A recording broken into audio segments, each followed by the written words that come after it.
story of self-control as a landmark of Christ's ambassador. Armando and Gomez were two young Latino men who gave their lives to Christ in the same church on the same day during a revival meeting in San Antonio. Both came from rough backgrounds and had strong personalities, but over time something began to set them apart. Armando was passionate but hot-tempered. He spoke before thinking, reacted before praying, and often apologized more than needed.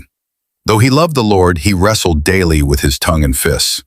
Gomez, on the other hand, was quieter. He didn't speak much, but when he did, people listened.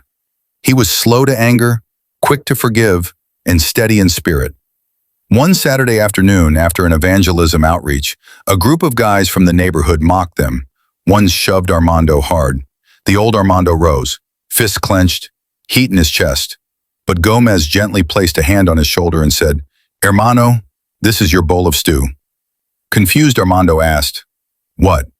Gomez looked him in the eye. "You remember Esau? Sold his birthright because he couldn't wait, traded his future for a moment of flesh. Don't let your anger make you do the same."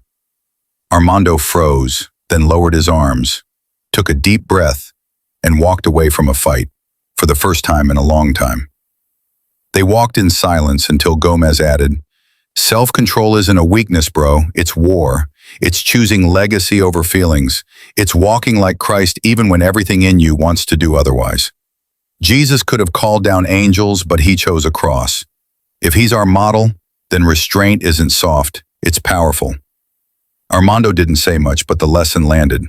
That day, he didn't just walk away from a fight, he walked toward maturity. From that moment, Armando began to change. He still had fire, but learned to let the Holy Spirit filter it. He prayed more before speaking, apologized less because he reacted less, and little by little people noticed, not just that he was calmer, but credible. Because nothing speaks louder in a noisy world than a controlled spirit. In a world that celebrates impulse and emotion, Christ calls his ambassadors to something higher, self-control. Esau lost his inheritance to a moment of weakness, but Jesus won ours by enduring hunger, pain, and insult without sinning once. Like Armando and Gomez were each faced with a choice. Do we let emotion lead us, or do we let the Spirit govern us? One leads to a bowl of regret, the other leads to a crown of righteousness.